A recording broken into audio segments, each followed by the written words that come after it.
life, can I turn slightly differently to, well, most people don't know about you, but I happen to know a bit about, is that you have become quite a charitable guy. I don't mean in a charity sense, but quite a giving person. And I remember, and I know these things not through research, I just remember because Gingerl tells me everything. I remember these days when the floods were up at Lismore, and it was just around the COVID period. Um, I remember David ringing me up and saying, mate, I said, what are you doing? He said, I fucking wouldn't believe it. He said, the floods, no one's got internet. Mick Fanning's ringing up Mick Doohan. Mick Doohan's lent him the helicopter or something. Yeah. They're all there with jet skis going down the river, rescuing people, rescuing dogs. And somehow he told me that you managed to, I don't know how you did it, or whether it's true or not, but tell me if it's true, get in contact with Musk or Musk's people, Elon Musk's people, and got Starlink to install Yeah. the internet. Is that true? It was such a wild time, that whole flood period. Like, I went from Why the Northern Rivers? Or why did you get involved? Because you weren't living in the Northern Rivers. You were where we are on the Goldie, like Tweed was pretty much the first safe point right, from how much flooding. Like, right. Went from Tweed all the way down to, Broadwater, Coraki. And so how it all came about was, Parker went down the river on his jet ski with a mate, and they were like, we're just going to go down and have a look, just to see how bad it is or whatever. I don't even exactly know why he jumped on the ski and decided to go Into Lismore, though. No, he was in he just went down the Tweed River down to like Chindera, Right. Yeah. Down towards like Murbar way. Yep. And he went down, and I think he was just thinking he was just going to check it out and see how wild it was. Next thing he knows, said he got probably like anywhere between 10, 20 people out of houses, and he was out there all day. And he came home that afternoon, and he was like, guys, this is what happened. I think we need to go back down tomorrow. And sure enough, we're on a thread, with all the boys, and within 2 minutes, we had 6 jet skis on the water, ready to go for the next morning. And first day I went down, and it was wild. It was so wild. Like going through Chindera, we started off at Tweed and we went down Chindera and going through the campgrounds, and you could just smell the gas. Whoa. And you like, things could just pop off. Like, it was like going through a minefield, and then just kept going up the river, up the river, up the river, and just ended up just in all kinds of places, checking in on people, shifting people from one house to another house, getting people from a house that was still rising, like the water was still rising, and getting into safety. And then what happened, like, we were on the skis and we were, doing all the groundwork once that we were there. But then our wives and our partners were back at Tweed, and they were like, they started getting calls and stuff like that. Like, we need more fuel, we need food, we need water to get to these people. And so they set up this central hub just at Tweed River, and people were just coming and just dropping stuff off if for this, whatever they could, because places were wiped out. And then it was just, the community just kept getting bigger and bigger and bigger. And my side of it was, first day I was on the ski. I was on the ski for 2 days. First I did like Chindera Tumbolgum, and then the next day got up to Murbar. And you get up to Murbar, and the police are standing there, and they're like, we have no resources.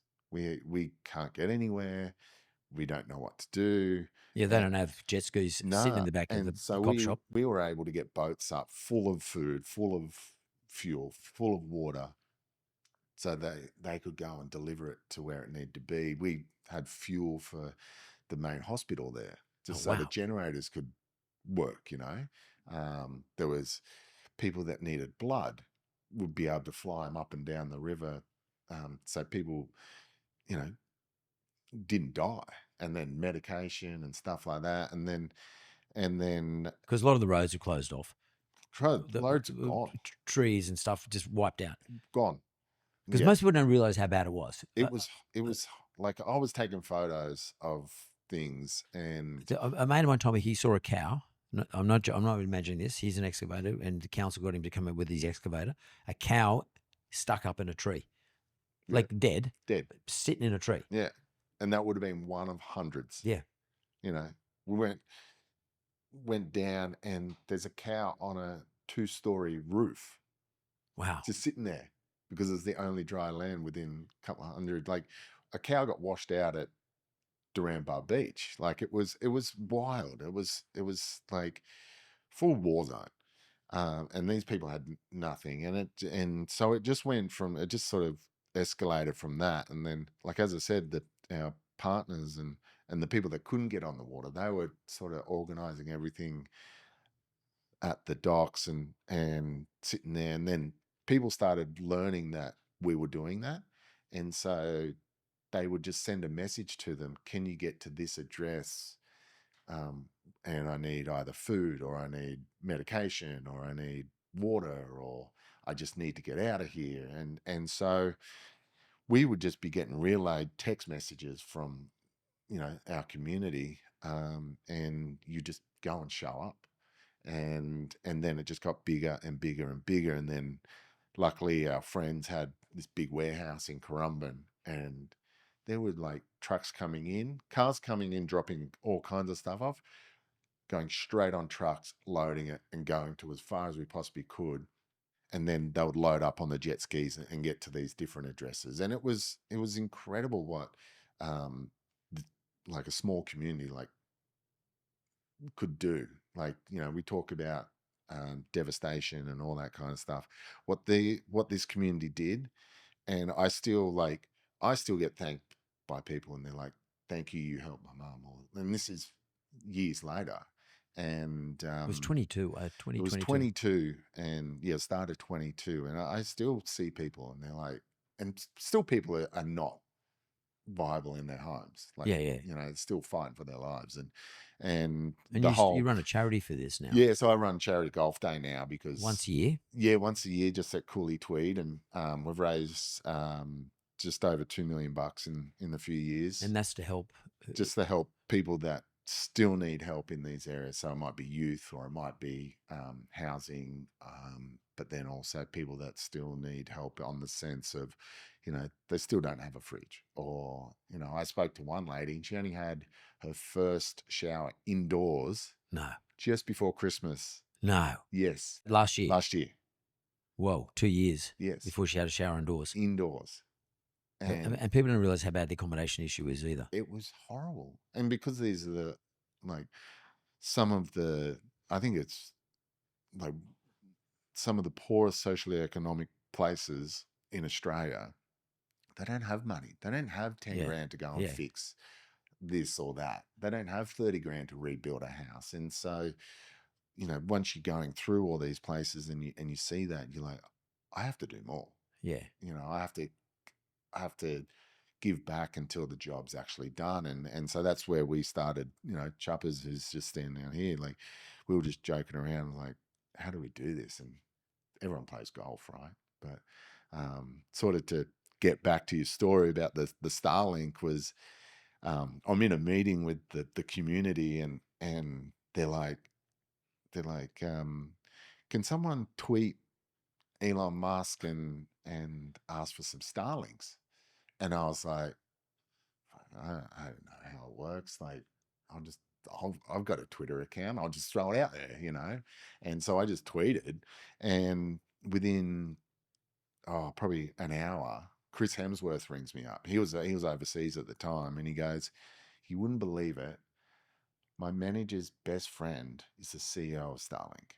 Wow. And within 2 hours, I was on the phone to her, and she's like, "I can get you," I think it was 10 or 20 Starlinks.